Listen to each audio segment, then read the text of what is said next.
Hey, what's going on? Welcome to another episode of Hanging Out with Nolan Hogg. And joining us this week on the podcast is an extremely talented local clothing designer. She is the owner of Keha Hawaiʻi. And she's also, you might recognize her from being on the hula dance floor in many different aspects, including last year's Lantern Floating, which Jamie and I were a part of producing. And that's where we met, and we fell in love with her, fell in love with her clothing, which is a really unique blend of like contemporary and like old fashioned classic Hawaiian style. So it's awesome because we love that old style, but we can wear it today. And it's something that both she has men and women's stuff. So go check it out. But let's talk to her about that. And of course, her wonderful experiences in life so far. Please help me welcome Kaʻanoʻi Akaka. Hey, Kaʻanoʻi. Hi. Hello, Nolan. Thanks for that intro. Yeah, no, I mean, when we met you and well, what happened was your dad was helping assist with the the program for lantern floating, and then he had just mentioned like, oh, my daughter can dance, and we're like, oh, great. And then he brought up that you're doing your clothing line, and we're just out of curiosity, we're like, oh, let's go check it out. And we saw your website, and we're just like, oh my gosh, this stuff is amazing. And we were just looking for what to put on our host and MC for the program, and we're like, if she would allow us to, My have goodness. her clothing featured on there, we'd be so honored. And so we were always just like, we held you with such reverence because we were Oh just so my blown away by your talent. And so for ever since then, every time you say yes to anything, we ask, we're like, oh my gosh, thank you. You're like a celebrity to no, us. the honor is mine. Thank you. Yeah, that's when I first met you folks. I think we did a Zoom. We Yeah. were meeting you and Jamie over Zoom first, and then chatted from there. And yeah, look, it's just been a few months, but I feel like I've known you folks for so long. I know, yeah, and it's funny because you were so humble about your clothing line, and you're like, oh, I just kind of started it and whatever. But we're just like so blown away by the artistic and creative backgrounds, and then also just when you shared with us, there's a lot of like Mo'olelo and story behind the designs that you're picking, and that made it even cooler because when we were telling you the theme of this year's lantern floating, and just the way you chose the certain designs that you did for Colleen, and how it blended with not only the theme but with this particular chant that you and your father were performing and stuff. It was just like so beautiful. um, but you kept saying like, I just started. There's no big deal and stuff. But I mean, it's been pretty amazing what you've done, and it really has been kind of a short amount of time, right? Yeah, very short. I started my business a few years ago doing more custom work. So I do Mm, work for individuals or hello, school groups, families, people who are looking for special occasion wear. And so that's how I started. Always knowing though that I would want to start my own brand with collections and ready to wear clothing, that people can just ah, buy off the rack. Yeah, and so my first ready to wear collection wasn't released until 2021, mid pandemic.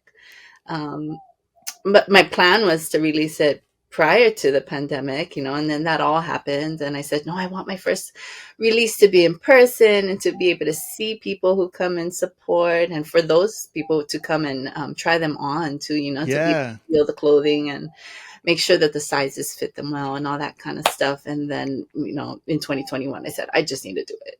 Who knows how long this is going to last? right. Just do it. So, yeah, so I released just 2 years ago, and it feels like it's been forever, but it really hasn't been. And there's still a long way to go. So, That's so crazy that you started a clothing line basically virtually. Because yeah, yeah, when we think about launching a clothing line, we think of like the runway and like the right. fashion show and all that kind of stuff. Yeah, What was it like for you to begin, during not only online but during such a scary time? Because I think people are probably also concerned with finances at the time right. too, right? It was exactly that. It was scary. Not knowing what it would turn out to be like. But I think trying to build up some excitement around my brand and who I am and what it is that I'm trying to produce prior to the pandemic really helped. Of Mm. course, having friends and family who have been supportive for so long and who have pushed me for so long to, we can't wait till you have your line. We want to wear your stuff everywhere. And so having that backing, support by so many people really helped. Instagram, Facebook, social media is amazing nowadays. We know that. And so that really helped to get the word out about it too. But it was scary and didn't know what to expect, but I was so blown away by the support that I received with the first collection and the momentum that has kind of picked up since. And so, yeah, it's, kind of cool to now be able to live normally again. And to see people in person. I love doing pop-ups because I get to meet folks that I've met over, social media, or folks who said they've followed me for a while and enjoy my work. And so I really appreciate that. And yeah, happy to see people in person again. That's gotta be kind of a weird feeling that when you meet someone that you've kind of built a relationship online with, Yeah, and you meet him for the first time in person, but you feel like, hey, my good old pal, right? But it's right, like, exactly. It's like folks who date online, right? And yeah, don't see each right. other until like, a year or two later. I always thought that's so like bizarre, but I kind of know what that's like now as a business owner. Is it kind of like that weird, like, hesitation at first of like, Yeah. Wait, is it really we're you? cool, right? We're cool, Yeah, right? you're like so much taller than I thought you were. Yeah. That happens a lot. That's how we felt with our kids uh what is it called, therapist. um we'd only been seeing him virtually, and then Uh, when we met him in person, we're like, oh my gosh, you're like over 6 feet tall. I've yeah, only seen you in this height. You know? yeah, with a fancy background. Did you have a filter on in that photo? I Yeah. was just kidding. So when you first started, I know that you said it was scary and such, but were there any things that when you launched that surprised you that you weren't prepared for, whether it be, you know, bad or good? That I wasn't prepared for. Well, I didn't think. Well, first of all, when you kind of do a launch and you build it up and then you set Yeah. a time and date for it, right? You don't know what's going to happen at that very moment when it's released online. And so that very moment that I think it was like 12 p.m. on the day I released that first collection, I wasn't expecting a boom of, Yeah. orders and customers and whatnot. And it did exactly that. So that was amazing. I was just so overwhelmed and very, very grateful Can for you that. describe Um, what that was like? Because I just imagine it being like, because I'm putting myself in your shoes, and you're uh-huh. sitting in your at your computer by yourself, Oh, I assume, and it's just like this. Okay, hit the button, click, and then it's almost like a movie scene. Like a few seconds go by, and you hear ding, it was ding. exactly that. Ding, ding, ding on the computer, on my Wow. phone. It was so cute because my other half, he sat with me, we prayed, and he said the most beautiful prayer just before Oh. the clock hit 12. And then my sister came over with coffee and like scones. It was so cute. We had our own little party here. Wow. And then on the like scarier side, there was a glitch in the like shipping settings. And Oh so my no. friends are texting me like, something's wrong with your shipping. It's not letting me process my order. And so there was a little bit of that kind of drama too that I had to deal with at the same time with this like high level of excitement. But yeah, the ding, ding, ding was wow. That was overwhelming. So yeah, kind of like how successful was it? Like, was it like hours of just nonstop orders, or like what were you expecting, and what did it end up being for you? I honestly didn't know what to expect. I Hmm. didn't have too many expectations. But it was kind of a rush, because everybody wants to get in at that first moment before things Yeah. sell out, maybe not knowing, folks don't know what's available, right? Right. How many, what I have and what the quantities are and whatnot. So, and then for the rest of the day, it was just a little slower, but, steady momentum. Yeah. So that excitement. I think I kind of relive it every time I launch something new, and I'm just so grateful, and then to see the same names over and over, repeat customers, that's a blessing. It really is, especially when it's folks I don't know. Yeah. In the beginning, it's like, of course, my friends and family are going to support. But when it's repeat customers that names that I'm unfamiliar with, it's just, yeah, I feel so blessed, so so blessed. What were you what were you I know it's like you're worried and trying to prepare as best as possible, but was there anything that you weren't ready for when you launched your business? Because I know there's so many people who are want to start their own business, whether it's clothing or anything, and a lot of the times they resist starting up because they're afraid of this XYZ might happen and whatnot. What was something that you're worried or that happened that you weren't prepared for, and that maybe if you could do it over again, you would have prepared better for? Good question. Well, one thing I will say is that, like in the very beginning, I sold everything myself. So the first collection I released was all done by myself, and of course, it took some time to build up the inventory, but I was so worried about, how the clothing would perform and how Uh-huh. long lasting they'd be and all that kind of stuff, right? The real like fine details of like seams and, how they would wash and dry and all that. And so as much as I would try to prepare for that, you just never know um, Right. how clothes will hold up over time. And especially with the proper, or not proper maintenance of it. And Mm-hmm. so I was so particular, and like I just like looked over every single piece over and over and over before I packed them up. And my mom kind of had to like bring me back and be like, "Can you just fold them and just put them in the bag, because you can't hold on to it forever. Just send it out. You trust yourself that you've prepared enough up to this point, and just move on." And so it's always that, just getting started, right? Mm-hmm. Folks just say, just do it, do something, Yeah. just start, and then you figure it out as you go. That's been one of my mottos lately, is just do it. You will figure it out. You'll learn as you go. Of course there'll be failures, but there's so much to learn from that. So I think that'll be something that stays with me as a business owner going forward, not just as someone who has just started, but I think that'll be perpetual, is this idea of like learning as you go, Mm-hmm.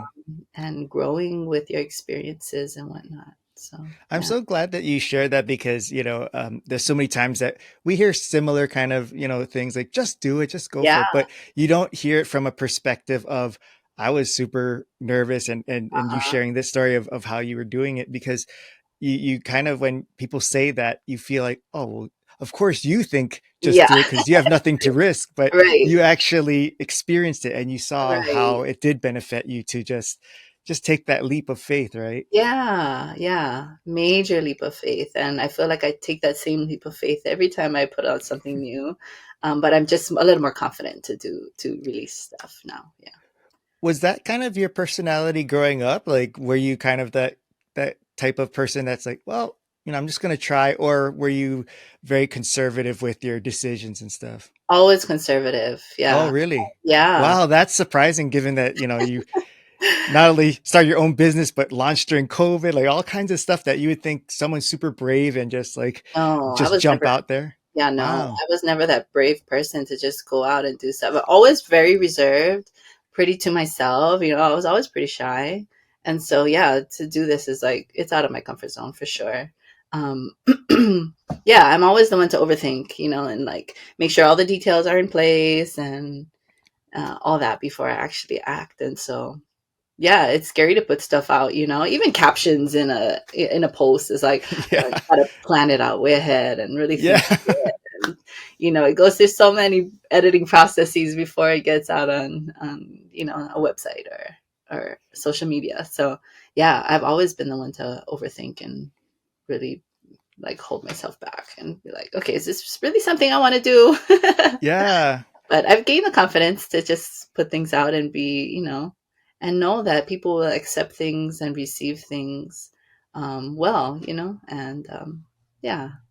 How did you, what was the, was there a defining moment for you where you were in this process of creating this clothing line and having this background of always being reserved and not, not quick to pull the trigger, to where you felt like, let's change this and let's launch this? Like, that's a huge, I guess, like opposite, kind of thing from what you described your, your childhood personality to be like. Yeah. Was there something that kind of just made it click for you?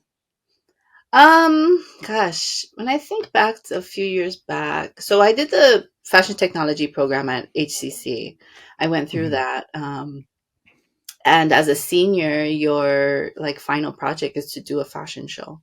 And so you and your classmates put together this show, and it's a really prestigious show. Like the governor is invited every time, and most times will show up, honored guests and whatnot. And so it's a big thing. And I think doing that initial show, this was back in 2018. Um, one, you're forced to do it because it's a requirement to graduate. Um, I think that really helped me, and it helped me realize because of the feedback I received after the show, like, okay, I really do have some talent here. And this has been something I've loved my entire life.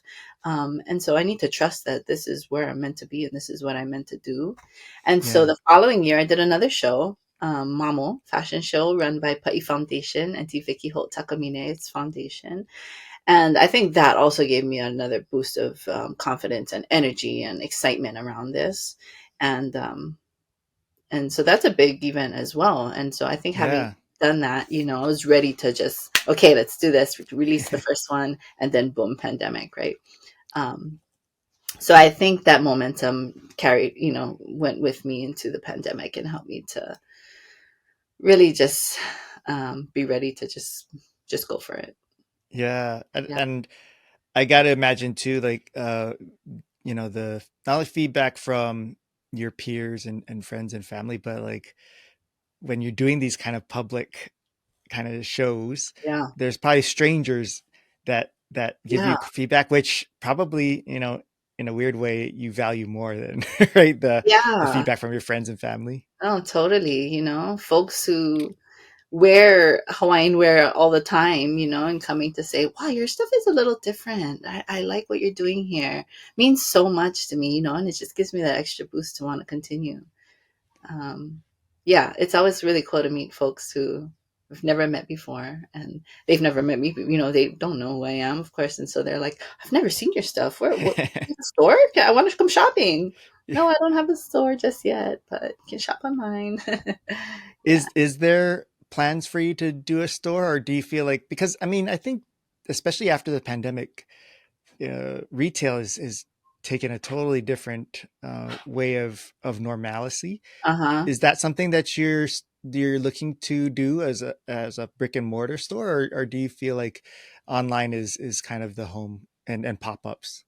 Yeah, no, the plan is definitely to have a brick and mortar. It's always been my dream since I was a kid. I knew that I wanted to be a fashion designer and I knew I wanted to have a store of some sort. So it's still in the works, it's still in the plans. I don't know when exactly that'll happen, but yeah, it's definitely in the plans. I love doing pop-ups, like I mentioned earlier. I love meeting people in person. That's always so fun. People who have that excitement of like touching and looking through and being able to try things on as well. Yeah, so a store is definitely in the works. So you said that it was always your dream to be a fashion designer and own a store.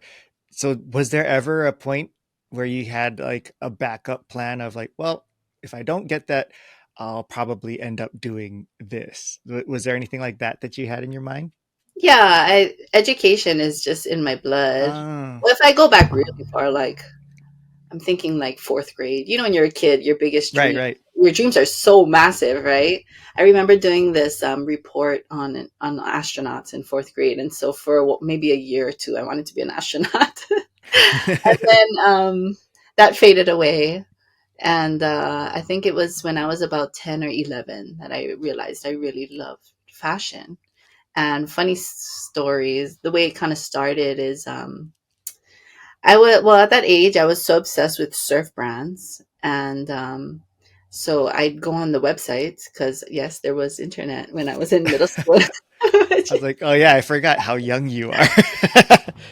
So I'm kind of young. So anyway, I'd go on their websites and I would just like obsess over over outfits, and I'd print them and I'd compile them in like composition books, and then I'd just stare at these outfits over and over and over. I remember having one of my composition books in school, and a friend of mine was like, I'm gonna draw with you," and so she and I would sketch in this composition book, and that's kind of where it started. I made my first outfit when I was about 11. I took a denim shorts and I cut it up, and I wanted to make a bikini top out of it. So I made the triangles and whatnot, the little strips for the ties, and then I stapled them all together, thinking, oh, yeah, this is Wow. so cute. That was the first garment I created. But that kind of built the, passion to learn how to sew and whatnot. So my mom sent me to sewing school one summer. My cousin and I went. We learned how to, actually sew. And my mom taught me some sewing at home as well. Yeah, so that's where the whole design thing happened. But my both of my parents are educators, and so Uh-huh. I always knew, maybe my might become a teacher as well. And people assumed that I'd become a teacher because both of my Mm. parents were.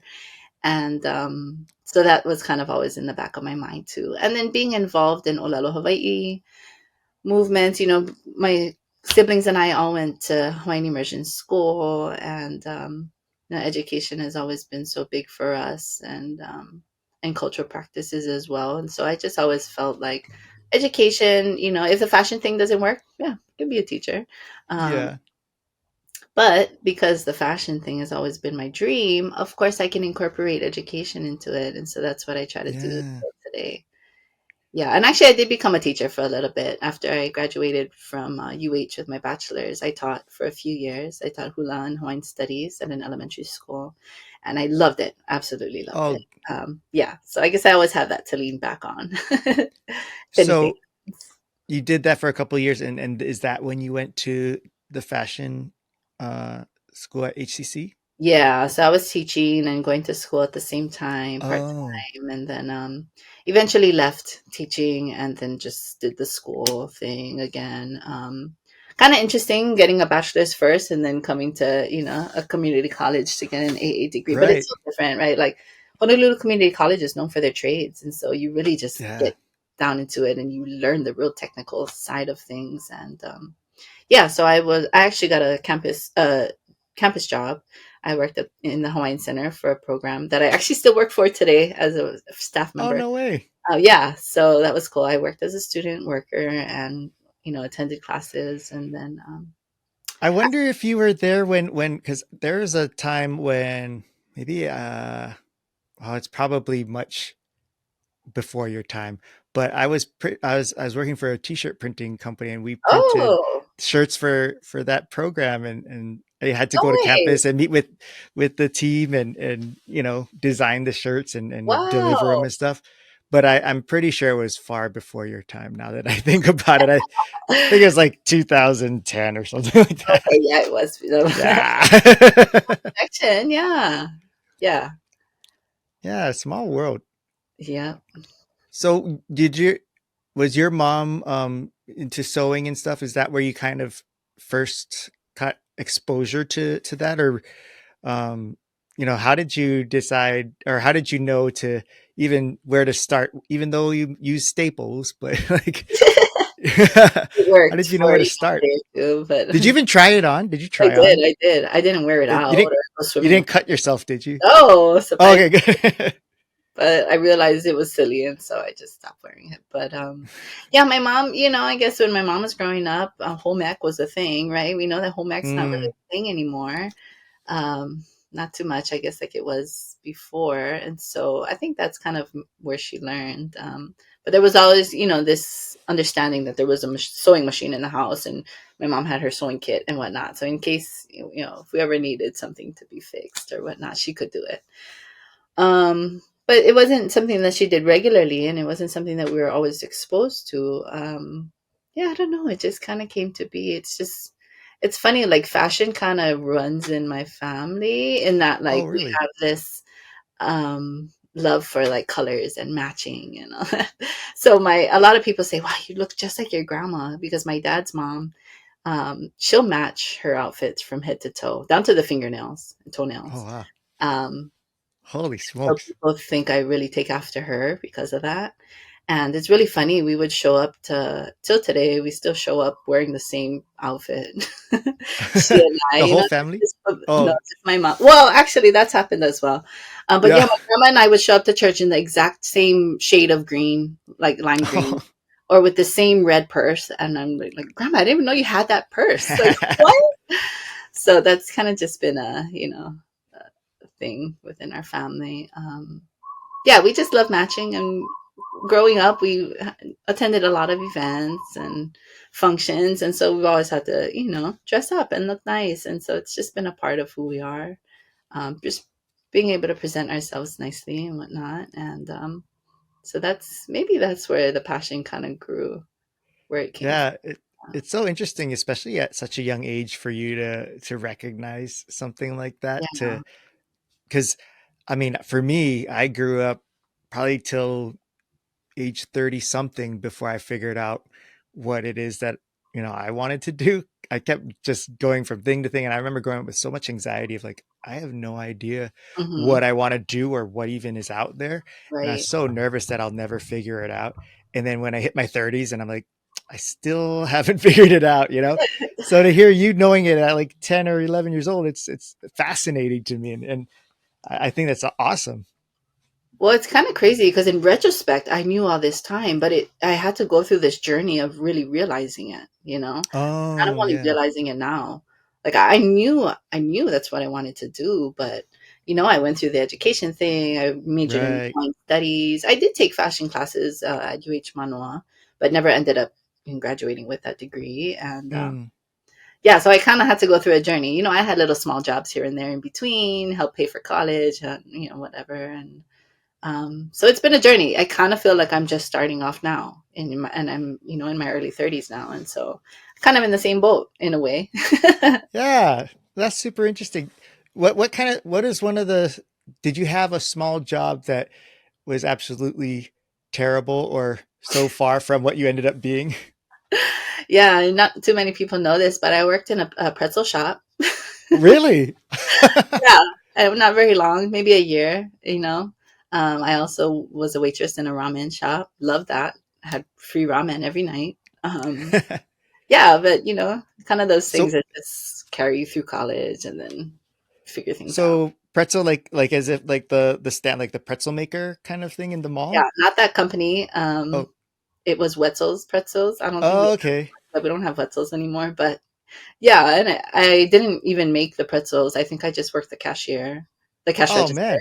I was a cashier, and so really simple job, but even those small jobs, you learn things from, and cash handling, Yeah. that stayed with me. So yeah, there's always something to learn. Everybody always has that one memory of at these jobs that stand out to them. Do you have one story that stands out of being at one of these jobs where it's like, oh my gosh, this thing I'll never forget?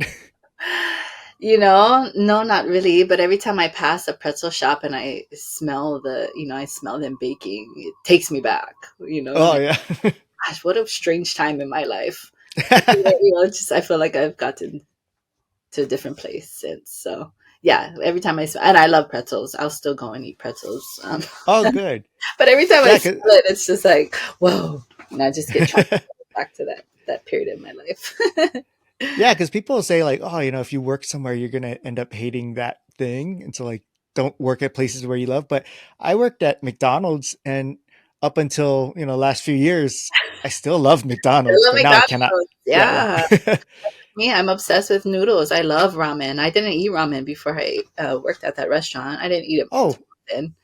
so Um, why did you choose to work there? well, I just thought, maybe, I thought, easy tips and whatnot, right? Get my foot into the waitressing world to Uh, just have it as a backup or like a side job I could do. I thought it was a good entry point, and so I ended up sticking with it for like 2 years and didn't wait. anywhere else after that. But Yeah. yeah, but now I'm obsessed with noodles. So where is your go-to place or places for ramen? Oh, okay. So I love tsukemen because the restaurant that I worked at had tsukemen, which for folks who don't know, is where the noodles are separate from the soup. And the noodles are Mm. typically for tsukemen thicker. And it kind of absorbs the soup and you dip it in the soup and then you eat it from there. So for tsukemen, I go to 808 Nudes, which is on Waiʻalai. Oh yeah.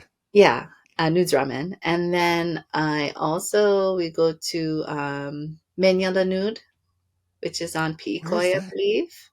Piikoi or Oh, Pensacola? Pensacola, maybe the one that goes towards like Nordstrom. It's going towards. okay. Yeah, it's Yeah. a little hole in the wall, just over on the side. They both have tsukemen. Delicious, delicious. Yeah, those are our I'm go-to. so I'm so glad you're telling me this because I've heard of 808 Nudes and I always love the name and I'm like Yeah, I wonder how good they are, but I never, went and checked it out. they were So to smart. know that they are good Yeah, is they're is good. great. They're good and reasonable, and they come out with like really funky, cool flavors. So they have like a yellow curry one, like a Thai curry Ooh. ramen. Yeah, delicious, delicious. See, there's so many ramen shops, but you it's hard to know like which one's the best. Yeah, So for you to name these two that I haven't either been to or heard of, it's like, oh, it must be really good. Because I haven't gone anywhere yet where I'm like, this is the place, uh-huh. where I would just put my stamp on it and be like, Yeah, right, guarantee you're gonna love it kind of thing. right. So Yeah, there was one that used to be in the Shirkia, the big Shirkia. mm, Oh, can't think of the name right now, but they have like a I don't know that they do ramen any longer, but they do shabu shabu now in Market City. oh, You can check I it out. Yeah. yeah, we just drove by there the other day and I noticed the sign. I was like, oh, I haven't heard of that place yet. Yeah, it's But I been didn't there. realize they were in Shirikia before. Yeah, they were. And they had tsukemen. That's why I used to go there. Yeah, there's so many. And then Waikiki has the food court, right? Used to The be one at the the Yankee bottom, Doodle. Yeah. I forget okay, the name. under the Waikiki Shopping Center Uh-huh. Plaza, right? They kind Yeah. of transformed it a little, but we ate in one of the places down there, and that was also delicious. I can't remember the name. See, it's hard is they do such a lot of these places do such a great job of designing their decor and Yes. making their menu look so nice. And Uh-huh. they're speaking of Shirikia, they would have this one where it's like number one in Japan and all this stuff. I'm Yeah, like, yes. do I believe them or not? I know. I gotta go with it if it's number one in Right. Japan. That's some smart marketing, man. Yeah. Yeah. So it's so hard because they all look good. And I They don't all know. look good. You just Yeah. try, give them all a chance, So then when rate I them. walked through that food court, I was just like, Oh man, yeah, how do we you were completely choose? overwhelmed. Yeah. Yeah. It's making me hungry. Yeah. Some Whoops. Sorry. Yeah. It's about lunchtime now. So you were mentioning, about your grandmother and how you probably got your fashion from, but what was she doing? Like, what was her, do you know what she did for a living or what her background was? she raised my dad and his siblings. She was a stay-at-home mom for a while. I don't know. I know that she held some jobs here and there, and I don't know exactly what they were, but I don't think they were in retail. It's just something that came naturally to her and comes naturally. I mean, she still dresses up, even at home. She looks so cute. Um, but what's really funny is she was kind of a tomboy growing up. So No that's way. yeah. She used to beat up all the boys. Wow. That was a toughie, yeah. So people wouldn't believe seeing her now that she was that way when she was young, but she was totally a tomboy. Play with the boys, and yeah. Now she's Did, like so put together from head to toe. did she ever give you like, fashion advice and or tips as when you're growing up and what to wear? Or did you just look at her and that kind of just inspired you? Yeah, I think it was just from. Yeah, she never gave me tips. Uh, I think it's just from observing her, and of course it transferred to my dad, and so my dad has mm, pretty good fashion sense, and then having an older sister too. My sister is 5 years older than me, and growing up, we were always kind of the same size, like oh, in my adolescent years, and so I'd use her clothes a lot. And so Mm. that really helped, and then she moved Oh, out. And thank goodness she had good fashion sense then. yeah, right. And even Yeah. if it was, I would wear her clothes anyway. Who knows Right, if right. it's cute or not? But because I'd be like, oh, my sister wears that. Maybe it's I'll try wear it too. So I wear my sister's clothes. But then she moved, and I was like, gosh, I have to get my own clothes now. That's the other thing is like I'm a like I love to find bargains. I'm pretty chang when it comes to shopping. And so it's this funny idea where I have a clothing brand where I sell Yeah. not extremely pretty affordable. I mean, in relation to maybe some other brands, but when I shop, Yeah. I'm looking for all the bargains. I'm looking for the clearance rack. Yeah. That's really good to know because I always just feel guilty like when I'm shopping at Ross or whatever, and Uh-huh. I'm like, I I feel like it's okay to shop here, but I feel like I'm not being fashionable by doing that. But to hear that you, such a fashionable person, does goes bargain shopping, I'm like, I okay, still shop at Ross. I love shopping at Ross. oh And good, I'll go and support some of the local businesses as well. And then you pair maybe a really affordable piece with a more luxurious piece. And then yeah. like, I'm still supporting local. I'm still supporting a small business, but yeah, sometimes you got to do what you got to do. And yeah, so I still shop at Ross. Ha- Did you ever have? I know that you've always wanted to be a fashion designer and stuff. Did you ever have thoughts of going abroad, like to LA or New York or even like Paris, France or something to Mm. further your fashion, I don't know, experience or training? That's really funny you asked that. My senior year, when I was looking at colleges, I did look at LA and New York, and my mom really pushed me to go. But I just knew that I wasn't the type to go away. Again, right? Mm, The conservative side of me wanted to just stay home. I said, I know I yeah, want to stay home. Yeah, like I know that I would end up at home. Even if I was to go away, I'd always spend my life in Hawaii, right? There's no way you can make me move or raise my children and just build a life elsewhere. I always knew that yeah, this is home. And so I just said, well, if I know that this is where I'm going to live my entire life, I might as well just stay home. so yeah, so I kind of my mom and I went back and forth about it for so long. And so I did end up just staying home, obviously. But there was that conversation my senior year of going to, really prestigious schools in LA or New York. And I decided, nah, I'll just hang out at home. And yeah, parts of me, in retrospect, does wish that I went and, gained some skills elsewhere. Um, who knows where I'd be now, if I did. But yeah, I decided to stay home, and I am happy with my decision to do that. I've had my own journey, and I've learned a lot too. And yeah, and doing some classes at UH within their fashion program there, and then ending up at HCC. I've gained a lot of skills within that realm of fashion technology, really knowing how to produce a garment from beginning to end, right? hmm Selecting your types of fabric to creating your own patterns. Still this day, I create my own patterns. I know how to work an industrial sewing machine. There was a whole class just on using an industrial sewing machine or various industrial sewing machines. And so, I still gained really valuable yeah. skills here, staying here home. So And yeah, knowing that your inspiration and fashion, um, the designs come from deeply rooted with Hawaiian culture and being of Hawaii. I gotta imagine that staying here also while you're learning these skills kind of is a perfect match. Whereas maybe if you're away, you might have lost that connection, and that might have affected the way you design things, right? that's true. Yeah. I still, of course, I use outside brands and things as inspiration when I travel. There's inspiration everywhere. Um, I watch fashion shows all the time, and just kind of inspired with what's going on in the world. But yeah, you're exactly right. Like Mo'olelo and just being able to put my feet in our ʻāina and on our Mm. stands and whatnot. Um, it just impacts everything that I do. And so very happy to be home. would you ever go on one of those fashion shows? People have asked me that. I don't think so, Yeah. honestly. Why not? I don't know if I can handle the pressure, the time constraints, and uh, I like to take my time, and right.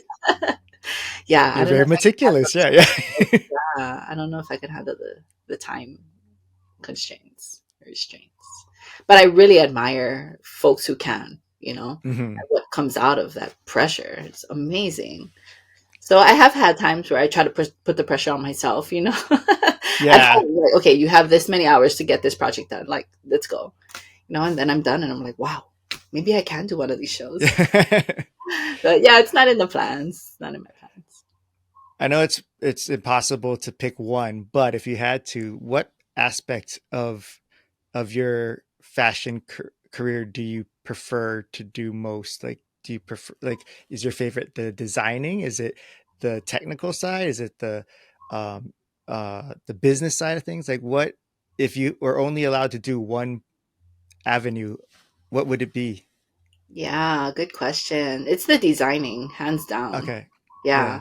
because it's where you can dream, right? hmm Where you can all the ideas can come and you can put it down on paper. But the technical side, it's more difficult. It takes time and takes energy and takes patience. And so, yeah, the designing I absolutely love. And I think if I just had an endless, you know, number of seamstresses that could help me out, I could really work on that part. But right now, I'm doing most parts of my business on my own. I do have some help when it comes to sewing, um, but everything else I do on my own. And so, because I have my hands in every part of the process, Yeah. it takes me away from being able to do that major creativity portion. But hmm that's a dream down the road, is to just be able to design and just focus on that, where I have someone who can do, all of the technical part and all the inventory stuff and the Yeah. book stuff. And yeah, so Well, I had a feeling you were going to answer with design as your yeah, choice. So that was an easy answer. that's exactly what I was curious about, is because, as I mentioned in the beginning, like what really drew me and Jamie to your line is just the uniqueness and the beauty of your designs. Like, Oh, so yeah. where how did where do you get your inspiration from, or how did you find this? Because it just kind of blew our minds, like, oh my gosh, like who would have ever thought to create this, like and then when you share the stories behind the designs and stuff, it's just like, where does this come from? So I know it's probably impossible to explain, but I'm going to ask anyway, like, where does this all come from? How do you do this? It's mind-blowing to me. Oh, thank you. I think part of it is just, I don't want to sound, haughty, but it's just having a gift, just being blessed with the eye hmm and the love for it, and then realizing, like, it took me a long time to realize, like, okay, if you have this gift, you have to utilize it, the yeah, God-given gift. You don't waste it. And so that's part of it for sure. right. And then it's just, also partly seeing what's out there already and realizing, like, okay, maybe there's a gap, and there's some gaps, that I want to fill. I know that I like certain things, and of course, some of my stuff is simple and basic and everyday. But I also have ideas in my head where it's like, okay, if I try this, something that people maybe haven't seen before, they might be accepting of it and might want to try it out. And yeah, I have some really crazy ideas that come to me. Inspiration, nature, of course. I can just stare at the mountains for like an hour, and Yeah. and just doing that alone, I'm just super inspired. That gets my juices flowing and whatnot. Being around people, and yeah, meeting new folks, all of that really pours into what I produce. It is kind of a hard question to answer, I'm realizing. But when Is there ideas a certain come to me, I try to just sketch them or write them oh, down. okay. Yeah. Yeah, my notes app on my phone is full of crazy ideas, and I'm not much of a sketcher, honestly. I'm not the best Oh, drawer. interesting. So I have my versions of my sketches and I know what it Yeah. means, but if someone Yeah. was to look at it, they'd be like, what is going on? Um, but I'm able to understand. So that's important, I think. Yeah, and so I try to save, notes and ideas and things that I can use over time, because I also have this thing of where like I want to put all the ideas I have right now into what I'm creating at the moment. And then I Oh, have to step back and realize, you can like prolong this and you can use that idea like a year down the road or 2 years down the road. And you don't have to cram it all into one collection or whatnot. And then there's also this fine line of like creating wear that's every day, that people are wanting to wear to work or parties or whatnot. And then also creating stuff that I really want to create that might be over the top and not like, your everyday wear. And so it's figuring out, a happy medium between those two. Um, is a challenge, but a fun challenge. I can imagine though, like even if it's not everyday wear, but it's over the top, that there's still a demand for that maybe in a because like I just imagine all these like award shows and stuff like that. Like Yeah, they yeah. make all these crazy things, but it's like it makes sense for that part, It makes right? sense for that particular Yeah, situation. And yeah. So I really enjoy when people come to me for custom wear too, because they can really think out of the box and have fun with yeah. it, Yeah. Is there a certain place or time of day that kind of where you find that you get the most inspiration Yeah. from or at? It's 2:30 a.m. Really? I know that's really specific. Wow. But yeah, I'm a night owl, and so yeah, I stay up really late, and it's really funny because I was born around 2:30 a.m. And Really? so yeah, Wow, that's so almost like at trippy. that very yeah, it's strange, but almost at that very moment, like between two Yeah. thirty and 3, where like I get this energy, and Holy I smokes. just I'm start getting chicken jamming. skin right now. Oh, thanks. That's But so yeah, even if cool. it's on the computer, like I'll just have this energy. I'm like, okay, let's get to work, and I'll just Yeah. crank stuff out. Yeah, it's crazy. Wow. Have you found other like maybe other things related to the numbers 230? Like that would No, be really trippy if it was that like, would be oh, very yeah. trippy. No, not really. Like I do have numbers that I see a lot, Yeah. but But 230 it's is not typed. yeah, that's That's like very its own specific that. category. Yeah. Yeah. Wow. You're saying that like your parents or your mom was like really pushing you to do things and Uh-huh. like going to the schools and stuff. Were they always did they see that this was like the path for you as far as career, or was it more that they just wanted to support you in whatever you did and realized that you might need a little encouraging? What was their role in your career, I guess? Yeah, I think it's the latter. They were never like persuasive in making me do a certain thing that they wanted me to do. They just realized that Hmm. okay, she has this love, let's support it, right? Let's nurture it. Yeah, so I'm so grateful. Like from when I was 11, when I said that my mom sent me to sewing school, just trying to nurture that love that I had, and then also, encouraging my cousin to join me so that I had a partner in class. In retrospect, it's like, oh, my mom really saw that I had this love, and she wanted to help develop it. So I'm so grateful for that. Um, yeah, our parents have just always been supportive in everything we do. My brothers are musicians. We always go and watch my brothers play music, and whatever my sister was doing, you just support, hard support. And so grateful to have parents that are that supportive, until today. Like my dad, that's how you found out about me. Is Yeah. because my dad's always, he's always having small commercials about my brand. There he is. He's sharing my stuff. And so, He's so proud just in the way that he described and talked about it. It's like he just lights up. Is That's what made us think about, because you hear people say stuff like, "Oh, my kid does this," or "My yeah. daughter, son does this." You're like, "Oh, that's nice," and you just never think about it. But the way he shared about it, we're like, let's check this out. This sounds like something that might be pretty interesting. And it Yeah. blew our minds away. It was really Oh, awesome. that's so funny. Yeah, that's my dad. He's always, doing commercials and posting on Facebook about our latest things. And so, yeah, we're just so blessed. We have really awesome parents who support us that way.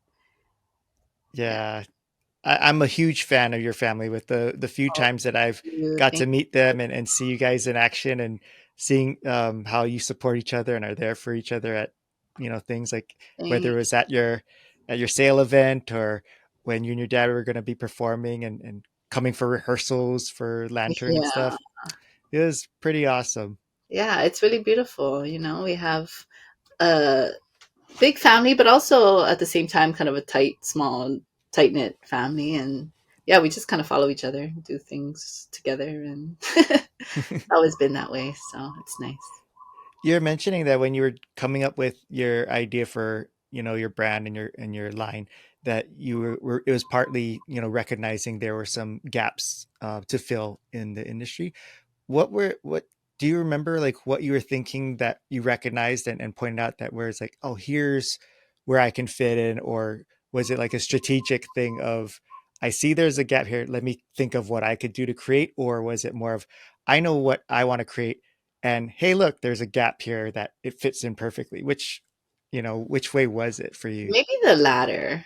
I Oh, think interesting. like I know what I like. I know, I always laugh at this and I tell people like my other half, he always tells me, just because that's what you like, it's not necessarily what other people will like. So just remember that. Yeah. He always wants to bring me back down, and you know, um, yeah. And so because I know what looks cool, what I think looks cool, and I see that other people aren't doing that, then I just test the waters, right? Put it out and see how folks respond. And that's when I've gotten the comments of like, well, okay, I've never seen this kind of style before.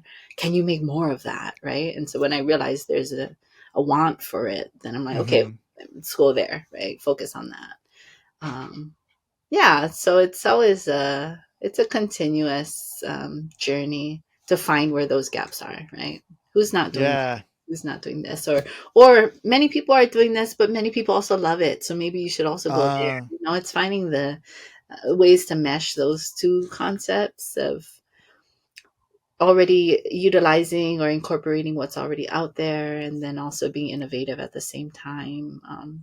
Yeah, it's a challenge, but like I said, it's a fun challenge. And because this is a business that I want to be doing forever, there's time, right, to put these ideas down and put them out into the world. And so, yeah, sometimes I feel like I'm in a rush to put out everything that's going on in my head right now, but I have to remember yeah. I got time, and people are always, fashion evolves too, right? So ideas will change and styles will change and people's interests will change, and there's always time to experiment. So yeah.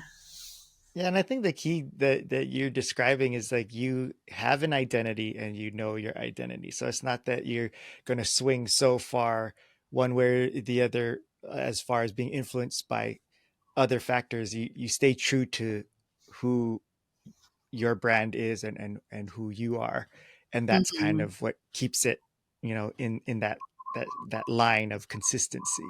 Yeah, yeah, that's something that I need to remember, and sometimes I forget that. And so Yeah, yeah, I need to remind myself sometimes. because I had, little known fact, I had a very failed venture into having my own clothing line as well Oh, no back in the way. day. I had Yeah, no idea.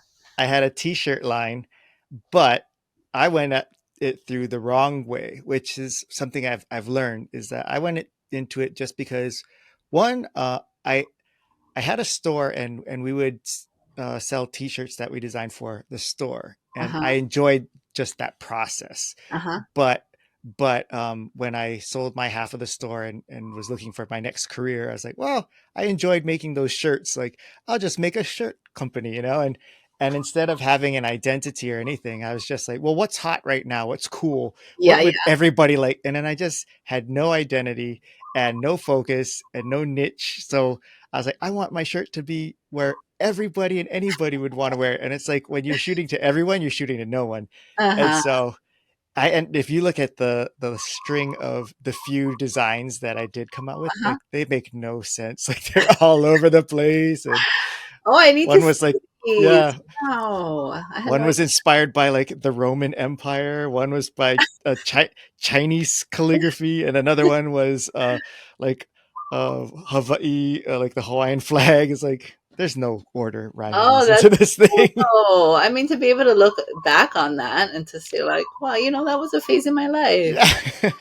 Yeah, it Yeah. was it was a tough lesson, a very expensive lesson. Expensive, yeah, I can relate. Yeah. I can relate. Yeah. So That's awesome. sharing with you the opposite of what you did, which is like you really created identity. And one of the things that I mentioned that I really loved is that you infuse a lot of story and mo'olelo in your designs. And we got to see that when you were sharing with us some of the outfits that Mhm. we were going to pick for Colleen to wear for Right. the show. What is the story behind the design that you're wearing right now? Oh, yeah, good question. So this actually is something that was a part of an older design, Oh, um, okay. that was in the first collection that I released back in 2021. And there was kind of like in pods. So it was a bamboo print, and then this design was like in threes, here and there. Uh-huh. And so I decided to take that and just kind of redesign it, um, and restructure it. Oh, And okay. so in that particular design, initially it was because it's a very simple shape, right? This is a hoaka shape or kind of a crescent shape, but it was faced this way. And so it was horizontal. Oh, And okay. so it was like to represent water, but also the mountains, Mm-hmm. when flipped. And because that collection honored Kaneohe, which is where we were born and raised. And so it still carries that idea. But here, this collection is called Pulama, which means to cherish. But Pulama is also another word for the torch. If you think of the traditional torch, have you ever seen the torch made of kukui nut kernels? Mm, They're like, maybe you I have, but you just I don't think I have, but I remember. yeah, I would hate to say yes, and then it turns out it's something else that I was thinking All of. good. So yeah, traditionally that's what they would use for light. Is one thing they would use for light is they would string the inner kernel of the kukui nut. It's just kind of a meat, right? That Yeah, has it's concentrated with oil. They'd right. string them on like coconut midribs, and then they'd place it in like a holder. But they'd create bigger torches, like if they were going fishing or they were traveling at night and whatnot, and they needed, sustained light. They'd have a number of those midribs with the kernels on it.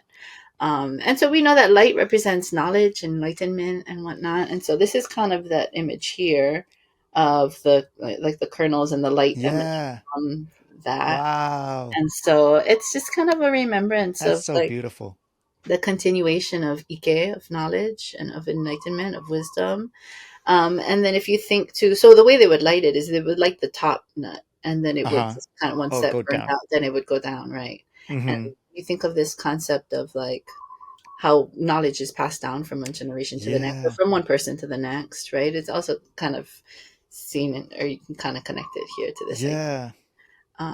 And so it's just a remembrance of like a reminder that we are just one within this continuous line of knowledge. And so we as recipients of knowledge have this kuleana, have this responsibility to then pass it down, and to ensure that what we know is then passed down.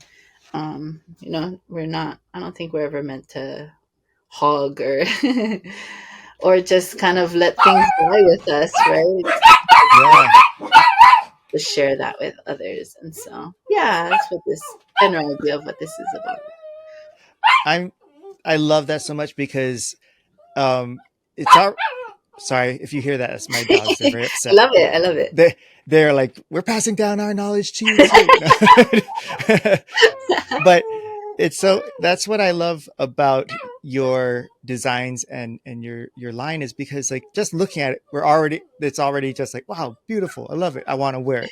But then when you share the stories behind it, it makes it have so much more meaning. And what came to mind as you were sharing that is that, you know, that's the difference between I'm just putting on something to wear just for the sake of covering up versus fashion can mean so much more. It can be part of one's identity and Yeah, self-expression, and exactly. to have that deep connection of your designs, the story behind it, and relating to that and wanting to perpetuate, you know, those teachings and things as Yeah. part of your self-expression is just like on a whole, you know, stratosphere above what, you know, like what Uh, we take for granted is like, oh, I'm just gonna put on this shirt, whatever, you yeah. know. Yeah. And I always thought that way too, until I really started my own brand and realized, there could be so much more to what we wear. Yeah. Thanks for giving me the opportunity to explain, because I love when I'm able to explain and share with people that yeah, maybe there's another layer to Oh what you wear, yeah. not just my clothing, anything you wear.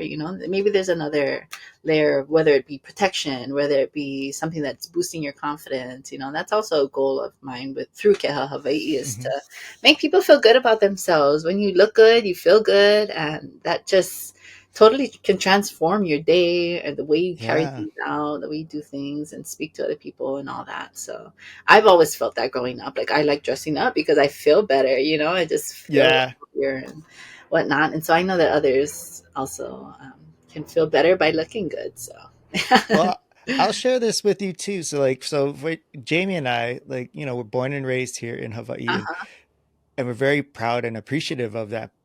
But we also understand that we don't have any Hawaiian ancestry or blood, uh-huh, and we haven't put in the work, to like where we grew up and learned enough. I feel like, uh-huh. but we always have this desire of like we're proud to be from here and want Uh-huh. to express that, and we want to wear things that you know represent that, but we always have this feeling of like, oh, I can't wear that, like we see I these see. beautiful Hawaiian prints and it's like, I would love to wear it, but I don't feel worthy of wearing that. Oh my when goodness. we when we saw yours, that was what Jamie felt like. Was She goes, I can actually see myself wearing that. Like that's Oh something that, and wow. that's why we came and we're so excited to.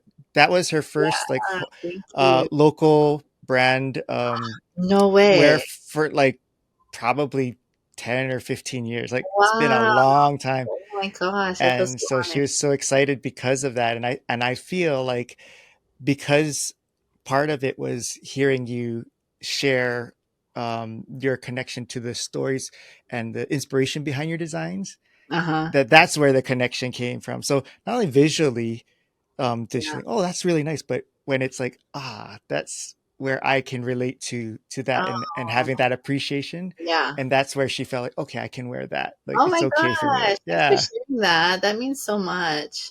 Yeah, and it's funny that you say that because I have to remember, like, some people might read a mo'olelo that I put out or something that I put out and feel that way, like maybe only folks with Hawaiian ancestry, should be wearing that. That's totally not the goal. I want to be able to create clothing for everybody and everyone who, all ages, all sizes, all backgrounds. That's another goal of mine too. Sharing our mo'olelo, but sharing it with you folks, because with everybody, because everyone can relate, I think, in one way or yeah. another to stories that we put out, right? Whether you realize it or not, there's always a way to make a connection. So, I'm yeah. so glad you said that, because after I said that, I was thinking, oh, what if you're like, hey, you cannot wear that stuff? Like, that's not Sure. for you guys. Oh, never. I would do that. No, it's an honor to me, really, when I see folks wearing it. And yeah, thanks for sharing that. It's awesome. No, thank you for sharing your gifts. Like as you mentioned, like it doesn't make you sound, whatever the word you use. Like it's really exciting to know that someone like yourself, with the gifts that you were given, um, recognized that you took that responsibility to share those with us, and in a way that is so humble. um Thank and it's like something where we're like, thank goodness you were the person that is the Oh, one to carry this, because it's been really awesome, getting to experience this journey with you, and thank seeing you you. you just in the early stages, but man, you're making such a huge impact already that Oh, thank you. it's But that's, really that's cool to what it is. see. I mean, we all have our own gifts, and if we just Yeah. embrace them and run them hard, run hard with our gifts. I mean, look at the amazing work you and Jamie are doing. Like watching you folks for the first time doing the lantern floating. I couldn't believe that was your first time doing that particular production. But knowing you've done all kinds of other cool stuff too, but that's a huge thing to take on. And wow, you folks totally succeeded with that. It was such a beautiful, beautiful, beautiful production. Thank you. And yeah, it's all about embracing our gifts, whatever it is, and running hard with them. Yeah. Okay, so speaking of running hard, what's going, like, because right now is probably, I would assume, your busiest season and time of the year, Yeah, right? Yeah, holidays busy. So what's going on? What is the current collection you have going on, and what do you have that's out there right now, or coming up maybe? Yeah, so this because this is the latest one, this is what, is out there right now, and for the rest of my pop-ups for the year, this is what I'll have with me. I also just did a mini release of another collection of just two styles, two wahine styles. One is a jumpsuit and one is a top. That's a bamboo print that I Mm, put out in my first collection, yeah. restyled a little bit. So it used to have this print here also on Uh-huh. it. I removed that, so it's just bamboo. Um, and yeah, so I just released that as well. So those two are the holiday collections that I'll have for the rest of the year, online as well. And then the next collection will come out in a few months in the spring. Um, but I hope to be doing more in person stuff because I don't have a brick and mortar, to Yeah. be doing more pop ups here and there because I enjoy seeing folks, like I said earlier. And yeah, just hope to be more in the community next year. Hard to believe 2023 is coming to an end, but Oh my gosh. It just seemed like it just last week was New Year's, right? I literally, yeah, it's crazy. So you said you got a pop-up coming up. Which one is that, and where and when is it? So December 16th and 17th, I'll be at the Melekalikimaka Marketplace at the Blaisdell. On Oh, Saturday the 16th, it'll be from 10 a.m. to 8 p.m. It's kind of a long one. And then on Sunday, 10 a.m. to 5 p.m. And those will be my last ones for the month, for the year. But of course, online throughout the year. And yeah. okay. So I wrote it down. I know that me and Jamie will be there because I Oh, know she's gonna want that particular design. awesome. Yeah, and So there's over 200 vendors that'll be there at that one. So, wow. yeah. Is So it is that's, it a is it a long running event? Because I haven't heard of that one. I'm not too sure. I know this isn't their first year, but I don't know what year this is for them. But I think it's for the last minute shoppers, right? It's like a week. Yeah, And I said, when I signed up for it, I said, well, I know that I'm a last minute shopper. So yeah. I know there are other last minute shoppers out there. And yeah, so maybe your last chance to get out there and get local stuff, that you can see, feel, touch before you purchase it. Yeah, Melakaliki Maka. Jamie and I just had that exact conversation 2 days ago, where we were like, "Did we buy gifts for this group of families yet?" And we're like, "No," and we're like, oh, Yeah. I wish because there was a time when a lot of the craft fairs and stuff were happening in the same weekend. It seemed, Uh huh. and we're like, oh, I wish they'd spread it out because I I know. could use a sale right now because we don't know Yeah. where to go to get local stuff. And Right. you've just answered our prayers because Yeah. we literally Yay. just Yeah. now we know where to go. So yeah, we'll be there. All those last minute shoppers out there, and as much as you plan and you think you've got it down, every year I go through this, like, okay, I think I've gotten most of my presents. So then you remember, like, oh, wait, there's Yeah. like three more families I have to buy for. So, yeah. So it's, And if after you've bought all your presents, you have a little money left over, now you can afford to buy stuff for yourself. there So you go. There you go. One for you, two for me. No. yeah. Yeah. Okay, before I let you go, my last question is what is the most regrettable and embarrassing fashion trend that you used to be a part of Oh my growing gosh. up? What a question. Okay, I'm going to have to think for a bit. Hmm. Well, I've never worn Crocs. I'm not a huge fan of them, but I've never worn them. I don't know that I've had an embarrassing one that I've Because been I aware of. because for my generation, when we were in high school, the Huh? embarrassing trend was I don't know if you ever heard of these. They're called menace pants, and No, I don't know what those are. they're these amazingly oversized, humongous pants where it's not bell bottoms; it's the whole pant leg is just Okay, but like, is that the one that came back in style? I guess I is should it? know this. I don't know. Was that in the 90s? Yeah.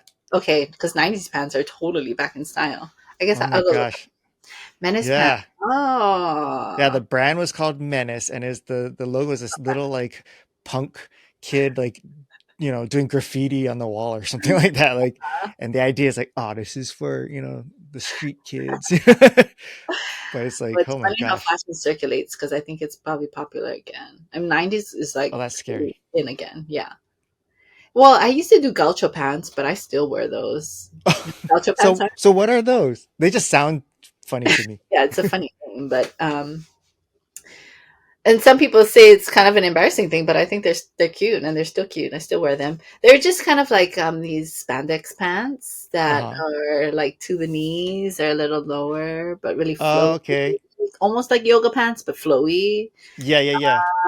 Yeah, but I still wear those. And actually, I just put out a style that's kind of like, what else? Skirts were really in when I was a kid. Yeah. Yeah, Did you and rock those? I rocked them hard. And Okay. I don't see anyone wearing skirts. Maybe I'll bring that back. Maybe, I was gonna say, is that gonna be for the Yeah, 2026 maybe I'll collection? bring that back. But with like a tie instead of a button, because I remember the buttons being like really hard to manage when you have to use the bathroom. But yeah, maybe I'll bring skirts back. Good question. Made me think See, of well, if that. it does come back, I'll know where this all Yeah, you'll originated never to from. get it. Yeah, and where Maybe it's you can make guys skirts, that might be a okay, fashion thing, right? that's kind of out there. Who Yeah, knows? Yeah. you can experiment with that.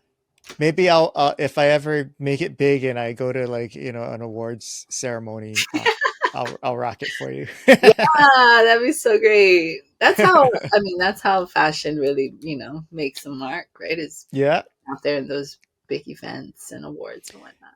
Yeah, well, Lady Gaga had the famous meat dress. Maybe you can Okay, have the Lao Lao dress solo instead. dress. Yeah. Real oily Yeah. situation, but She'll look like a slug going down the aisle. Just leave this trail behind. or like a swamp creature. Yeah, So. yeah.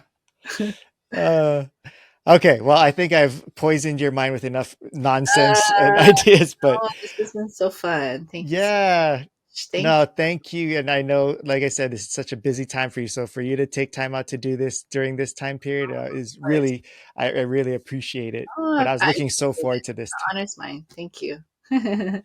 All right. Well, we'll see you at the Mele Kaliki Yeah. Market, Marketplace. December 16th and 17th at Blaisdell. Awesome.